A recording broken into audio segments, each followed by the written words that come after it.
Hello guys, this is a test of the Babbling Brooke broadcast system, so this is only a test. If you are with me, which honestly I doubt anybody is, that's why I called this talking to myself, because I pretty much think I'm going to be talking to myself, but it kind of helps out, like, not going crazy when I can vent, even if it's just sitting by myself in the garage. Anyways. So there were a couple of things that I wanted to discuss with myself today. I had read some articles, and of course, as soon as I open my computer, I just see all this crap, and it makes me insane, and I'm just like, you've got to be kidding me. Alright, so, give me 1 second here. Like I said, this is a test, so bear with me, guys.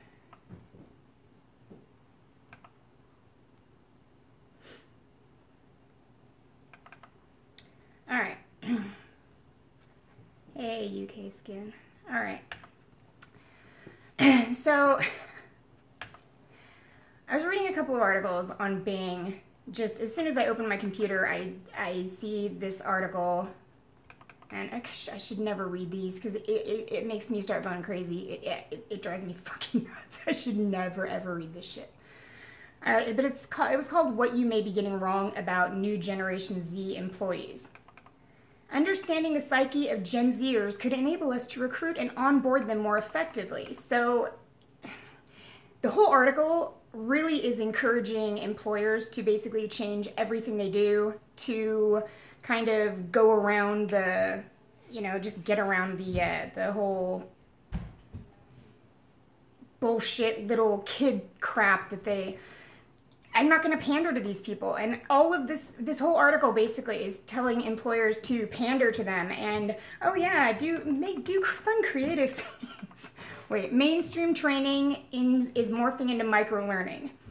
In 2000, adolescent attention spans were 12 seconds, and today they're between 6 to 8 seconds. Today's young adults have been distracted much of their lives. Herbert Simon said, a wealth of information creates a poverty of attention. What if you offered short vignettes for your onboarding process? These can be done in 15 to 20 minutes each, then take a break. Generation Z is able to digest content better this way and will retain it longer. Give them one big idea, a point for their head and a picture for their heart. Basically, it's just talking about, it's kind of crazy. The whole thing is essentially telling employers that they need to change the way they do things, which, and there are some suggestions I wouldn't mind, yes, things change, but to me it seems just a bad idea as far as, these people have been pandered to their whole lives. That's kind of why they're so weird like this. And instead of changing reality to suit them, I think they just need to kind of dive into reality. That's just my personal opinion. I do not think we should be changing our whole reality just to suit this one generation. That's kind of crazy. I mean, apparently the generation after them is super conservative, so I think it's just, hey, they blew it one generation. And yes, Rex, the workforce is absolutely doomed. Yeah, and I agree. It's really bad. It's just really, really bad, this whole thing. And then I see the next thing I see, because, these things are popping by on my screen. The next thing I see is that J. Crew apologizes over the styling of a black model's hair. And you guys, this is like... And J. Crew is kind of like, I'm not a fan of fashion. I'm not a fashion person. I really don't give a crap. I don't even know much about J. Crew or wear their clothes. I'm sure I have something of theirs, but, it's like, I don't even really know them. And I'm still massively ashamed of them. It's like, dude, shame on you. You suck. You just suck. Because they actually apologized. They apologized after an uproar over this black model's hair. And it's just a little messy. And they are actually famous for, they have a lot of white models and Mexican and models of all races that, kind of have the bedhead. And I have tons of black friends. That's what they look like when they wake up in the morning. And it's adorable. Just like the little fuzzies. I mean, It is. It's just bedhead. It's cute. It's cute no matter what race you are. And these people, like, there was a big uproar. Oh, you made her look scrubby, or, you know, you didn't do her hair. And people just got crazy over it. So now, yeah, right. No, not that kind of show. Sorry, Rex. But yeah, they really did just freak out over something so stupid. And it just really bothered me. I'm so sick of hearing this. I don't know. And I'm scared, you guys, because I just moved back to Washington. So I'm like, I'm a little scared. This, I mean, it's very liberal, but luckily I live out in the, I live outside of the city, so it's not nearly as bad. I live in a suburb of Seattle, so I'm pretty far outside the city. I'm out in the country, which is nice. So I'm not all that concerned. And it seems like the further out in the country you get, no, I'm in a triple garage actually. This whole, no, I totally forgot what I was saying. That'll happen a lot. You guys distract me with that shit popping up on the screen. And I'm all new to this. This is something very different for me. As you guys know, I don't generally, you know, I usually do little skits and parodies and stuff.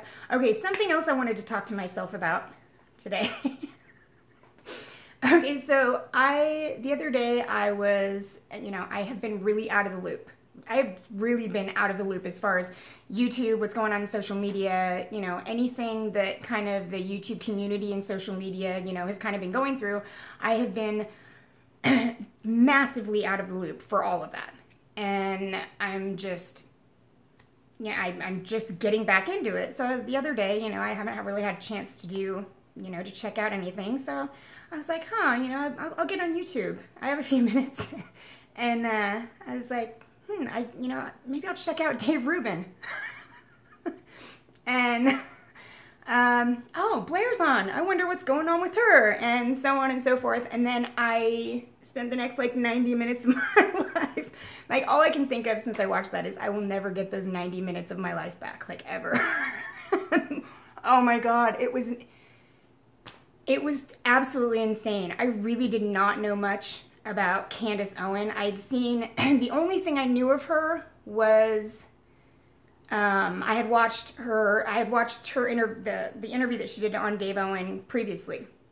But that was the only thing that I really knew about Candace Owen was, you know, she talked about how she had made a mistake with the website and all that stuff. And it was interesting. And, some kind of fetish torturing myself like this. Oh, by watching Blair and Candace. Oh my God. I know, it was really bad. It was really, really bad.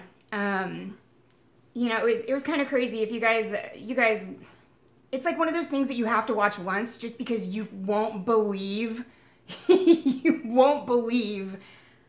It's stunning. It is stunning. It's like a train wreck. You can't look away. You have to watch it once because it is a total train wreck. And poor Blair is just like, I mean, I can't imagine what's going through her mind watching, you know, just sitting in front of this. When she brings up the very first thing she says is, I want to make it clear that this is a debate between a grown man and a grown woman, you know, and she brings up the fact that she's flaming train wreck. That's funny. It killed me. It absolutely killed me. Yeah, it was, you know what? I got to check out those memes of Dave Rubin trying to moderate. Yeah, I feel horrible for that dude. He was just sitting, he's sitting there just stunned,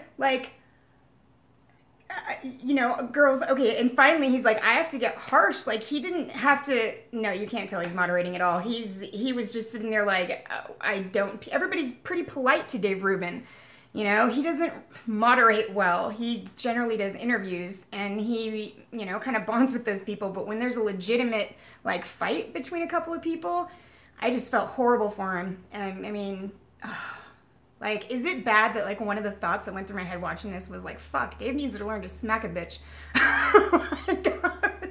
She just, kept attacking over and over and over. It was, oh, it's just like she made it, Candace made it very personal about the whole debate. Candace made it completely personal and just wouldn't let go of, okay, what bothers me is I'm always suspicious of somebody who won't admit that they're wrong. Like, ever. They'll make an excuse, or when she's like forced into it, you know, then she admits that she's wrong. When she's very much forced into a corner, but it's like her last resort. And she's like, yes, I've said that it was a mistake. I've said the website was a mistake. But it's like, that's the only time I've heard her admit that she's wrong or that she shouldn't have said something. Blair apologized. And it was stunning. The whole thing was stunning. And what was also really funny was like, how hard has she dove headfirst into the YouTube world? Like, she went right to like, oh, the YouTube community's like high school, and you know, I'm here to stay, and roar, it was just fucking insane. And you know, it was almost like she's like, oh yeah, you guys are all a gang. It's like high school, and you guys have cliques, and I'm thinking, yeah, I might have a really small channel, but you know, I know people in the YouTube community. I'm friends with some big YouTubers, and we're just all regular people who, you know, have real lives, and then we just kind of, even the people who do YouTube for a living, they are well balanced, you know, they're not like, oh, well, YouTube is life, you know, and it was really just freaky how because she's the only one who really looks at YouTube that way, that I, you know, as far as people that I know, or, you know, and that I know of in the community, I don't think anyone is viewing the YouTube community like high school where there's cliques and, you know, she was just like, oh, you just don't like me because I'm the new girl type thing. It was weird. It was just really weird that she went there. I just thought that was kind of freaky, especially after her not admitting she's wrong or letting go of anything personal, even after apologies. It's like, you know, in a situation like that, somebody does something or says something and apologizes for it, say, hey, you know, yeah, that's cool. Anyways, that really kind of drove me fucking insane. And then there's another article I saw, a simple way to deal with annoying people. You know, I know you can't ignore people, but man, it's a lot of this stuff is just so common sense, and it kind of scares me that they have to even have articles that say these things, because it's like, how far have we like kind of like, you know, backed away from society? We don't even know what to do socially. They have to write articles. They have to write articles to tell you how to deal with other people. And I mean, just a lot of this stuff seems common sense to me, and I don't know if I don't think I'm that well adjusted. I'm a pretty fucked up person. But I mean, I don't know if I just look at things more logically. I don't know. It's just kind of scary that there's so many articles, and you know, articles are meant for grown-ups too. And it's like teaching you how to do simple things that you would think that every adult knows how to do. It's kind of weird. I don't know. Yeah, it's okay to be white. That cracked me up. That happened like probably 2 days after, just a few days after I moved back to Washington, and I saw that and I about died. I thought that was just, and you know, just right away the news covers the fact that 4chan told people to go on their college campuses and put, you know, it's okay to be white signs up, and they did, and people got all pissed off, and the news said that it was racist, and it's just, I mean, they proved their point. I mean, that's the whole point they were making, that you guys will take something totally innocuous and just so basic and turn it into something racist. And that is how batshit crazy the world has gone. And they wanted to make that point, and you fucking leftists were just fell into it beautifully. Beautifully. The news is all serious. Like, racism in our schools. It's like, what the fuck are are you talking about? That is not racism. Is it not okay to be white? Is that what you're saying? Like, I would just totally corner him. I would be like, what, are you saying it's not okay? Wait, really? Is it not okay? Fuckers. Ugh. God, you guys, people are driving me crazy. And it's funny because part of me is like really wants to be social, and then part of me is just wants to be a hermit and not do anything.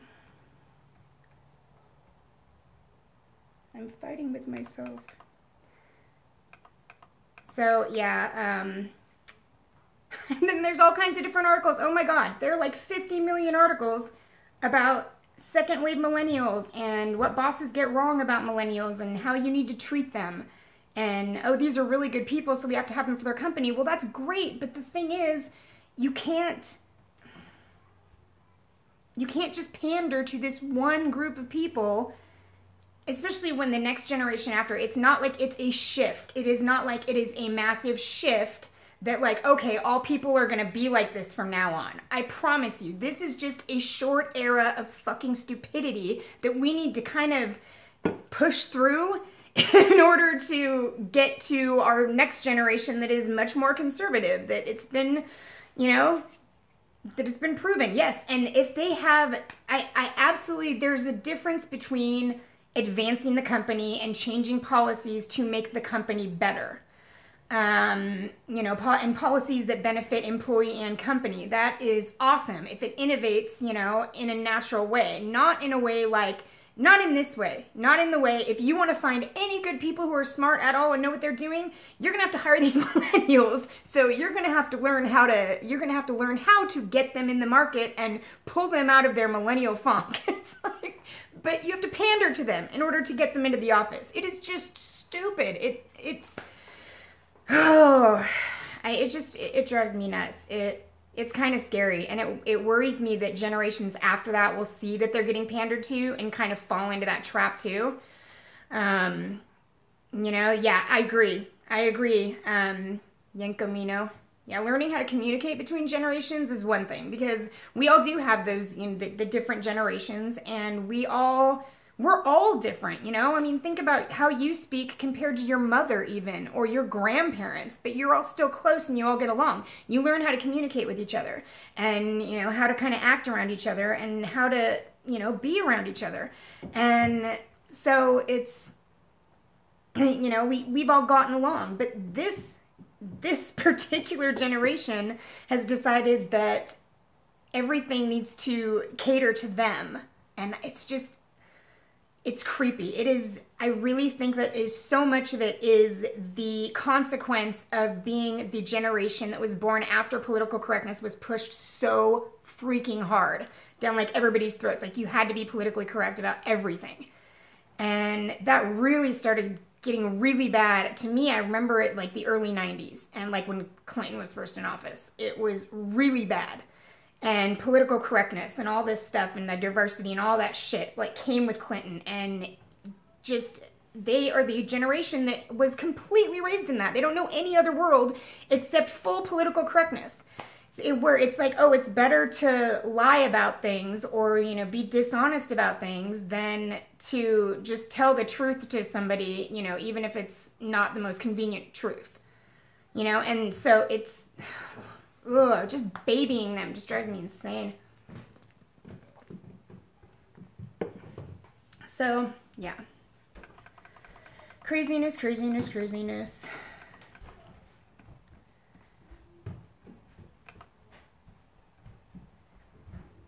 So I've missed a lot recently.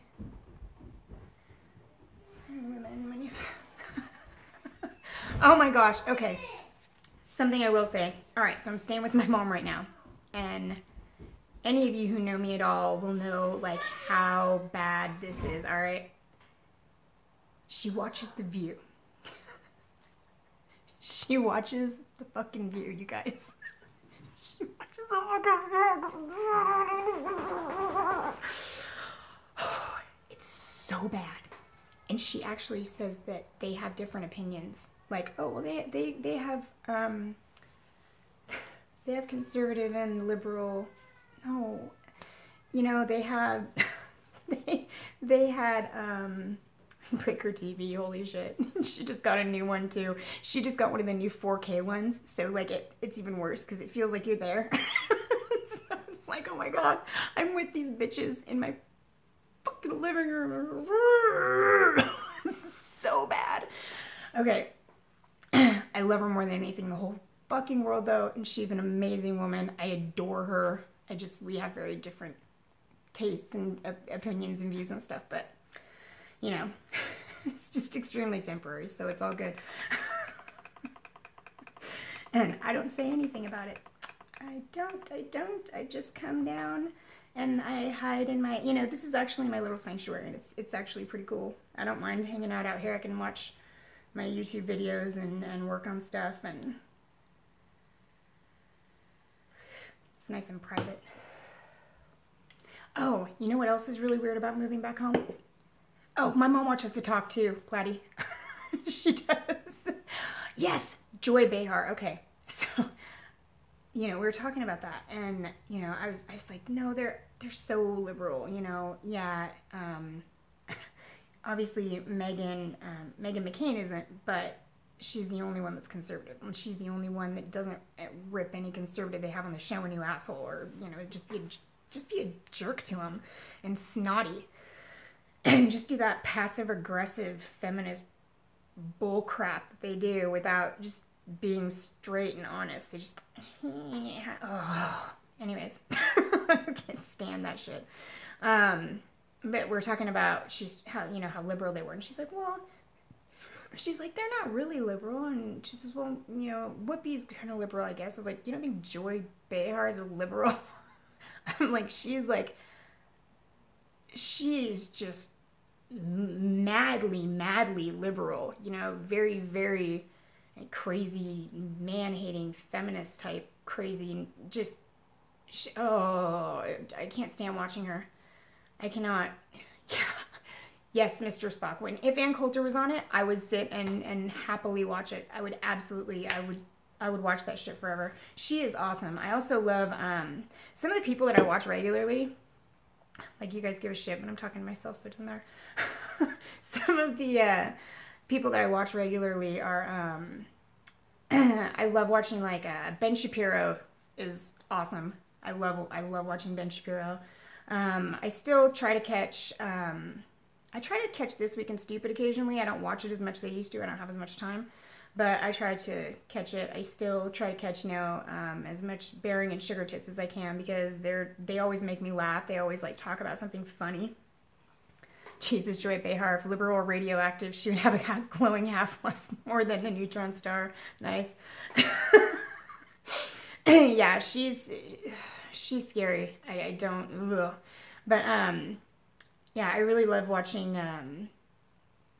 those guys, Bearing and Sugar Tits. They always make me laugh. They're hysterical. Is there anybody that I should be watching, you guys? I love Jordan Peterson. Jordan Peterson that guy is wonderful. I would listen to him, and just like his soothing logic. He seems like the absolute most respectful, kind, down to earth, just decent person. Like a good person, and he's just so logical, but he's not mechanical about it. He's just a very, he's still, a lot of people who do lectures and stuff seem very mechanical. They don't seem, they're not very personable, but he is really, really, oh yeah, Dinesh, I love Dinesh. But yeah, I just love watching Jordan Peterson talk about things. And I mean, I could sit there and listen to him forever. The way he talks is really brilliant. He gets really excited about stuff, and you can tell he's passionate about what he's talking about. And that really shines through in what he does. It's, he hasn't lost passion for it. He is extremely passionate about everything that he discusses. And, just getting into new ideas. Like, you can tell while he's having conversations with people, like when he's being interviewed by Steven Crowder, like they'll get into other ideas, and he'll be thinking, he's like, oh yeah, and if you think about it this way, and it's just really cool watching him get so excited just about, new ideas and, the things that he discussed. He's awesome. He is totally awesome. I love that guy. I also obviously I just said, Steven Crowder, him and Jared crack me up. I like watching them do their stupid shit. They like doing skits and dressing up, and I can kind of relate to that in a way. So it's funny. You know who I've been watching a lot of lately, who I never really watched before, but I just started watching a few months ago, is the Joe Rogan podcast. And I don't know, he just, for some reason, he wasn't on my radar. I always thought he was funny. Like, I'd seen his stand-up, and I always thought he was funny, but I didn't really know about the podcast. I didn't keep up with any of that. And, yeah, not gay Jared. Thank you. You like my skits. I appreciate it. I like doing stupid shit to make you laugh, so I appreciate the fact that you actually do laugh, because I never know. But, now what was I saying? You totally... Oh, Joe Rogan. Yeah. Joe Rogan is, what's a Joe Rogan? It sounds fluffy. If you listen to Joe Rogan's podcast, he's had Jordan Peterson on, and he did a great interview with Jordan Peterson. He has all kinds of people on, and things that it's cool to listen to, because things that I had no idea. Oh, thank you. I think it's the most annoying sound in the world, so I love that you love it. I love that you love my laugh. Honestly, just honest to God truth, I almost did not start my channel. Gross, Joni. I honestly almost didn't start my channel. I was like this close to not starting my channel at all, because I don't like the sound of my own voice. When I hear it recorded, when I, when I hear anything in video or anything, I hate the sound of my own voice. So I almost didn't start it because I was that insecure about it. But finally, he did a good podcast for Peterson too. Yeah. But I'm glad I did, because some people like it. I mean, and and that's kind of the conclusion I came to, is that, you know what? I know I'm not everybody's cup of tea, but fuck, some people think I'm funny sometimes, and if I can entertain people and discuss things with people, then hey, why not? So I appreciate that you actually like my laugh, because it always blows me away when people say stuff like that. But yeah, I listen to Joe Rogan, and I love listening to him, because things that I never thought that I would be interested in, like I finding myself getting interested in. Like, he interviews people like the marathon runner, this chick who ran like 200 miles in 58 hours. Fucking insane. And she was just, listening to her was amazing, and she was so sweet. She was like super, super humble. He's asking her, like, you do realize that you stomped everyone, right? Because she's just talking about how wonderful everyone else is and how amazing all the other people are that can still run for 4 days and do it for that long. And she's like, those are the warriors, man. And he's like, dude, you beat him by like 4 days. You do realize that you won, right? Like, that you stomped everybody. And, you should be praised for that. She's just so sweet. She talks about how wonderful and amazing everyone else is. And it was really cool to listen to her talk about how she took like a 1-minute nap on the trail. It was really crazy. Yeah, super modest, super sweet. And then he interviewed this other guy. He's a hunter, the Aussie. I think he's Australian. I don't know, but he's a hunter, and just listening to him talk about hunting and these massive long hunts they go on just was super fascinating. And then he has all of his buddies on, and they're all really fucking funny together, because they're all comedians, so they're all funny anyways.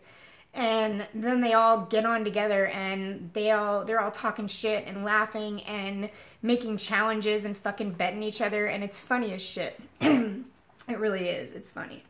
So, anyways, this was actually just a test to check out and see if this would work. To see if I could actually get this streaming, because I'm so fucking retarded when it comes to technology, like, no joke.